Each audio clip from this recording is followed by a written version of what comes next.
Baking রসগোল্লাটা এখন করাটা খুবই চ্যালেঞ্জিং, কারণ এখন গ্যাসটা অ্যাভেলেবেল নয়। সেই কারণে অনেকক্ষণ ধরে বেক করতে হবে তো। যাই হোক, তবুও বাড়িতে বানিয়ে ফেললাম খুব সহজে, যেটা অনেক কম গ্যাস খরচাতে হবে। প্রথমে আমি একটা পাত্রের মধ্যে, বাটির মধ্যে হালকা উষ্ণ গরম জল করে আমুল স্প্রে দুধ নিয়ে নিয়েছিলাম।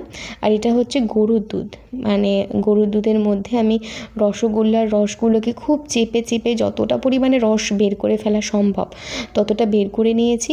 করে আমি ওই গরুর দুধের মধ্যে দিয়ে দিয়েছি। দেওয়ার পর আমি গরুর দুধের মধ্যে দিয়ে এটা একটু জাস্ট ফুটিয়ে নেব, জাস্ট ফুটটা ধরবে, তারপরে বন্ধ করে নেব। তার মানে দুধটা টেনে নেবে রসগোল্লার মধ্যে। দেখুন পুরো ফুলের ডবল হয়ে গেছে।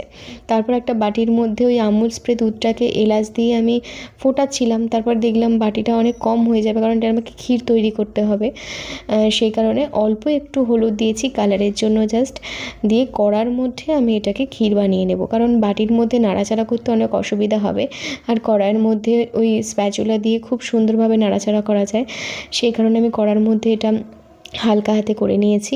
যেটা দেখছেন ওটা অনেক স্পিড বাড়ানো আছে, যাতে ভিডিওটা অনেক লং না হয়। আজকাল মানুষের ধৈর্য কোথায় আছে বলুন?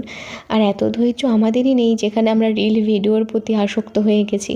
সেখানে একটা ধৈর্য ধরে ভিডিও দেখে রেসিপি বানানোটা অনেকটাই চাপ এখনকার মানুষের মধ্যে। যাই হোক, আমি ক্ষীর বানানো মোটামুটি আমার কমপ্লিট হয়ে গেছে। তারপরে ওই রসগোল্লার যে বাটিটা ছিল সেই বাটির মধ্যে আমি এটা ঢেলে দিয়েছি।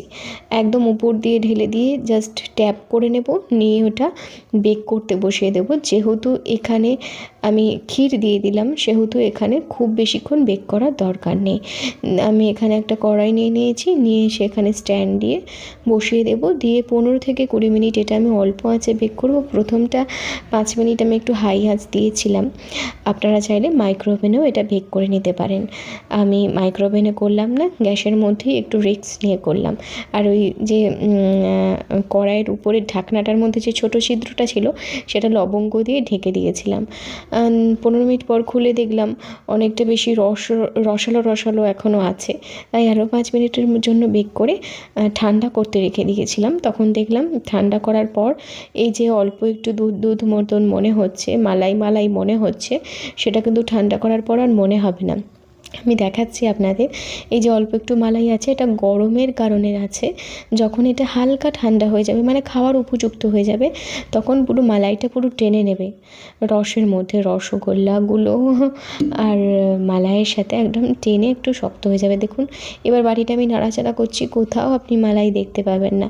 এইভাবে বাড়িতে খুব সহজে বানিয়ে ফেলুন বেকিং রসগোল্লা।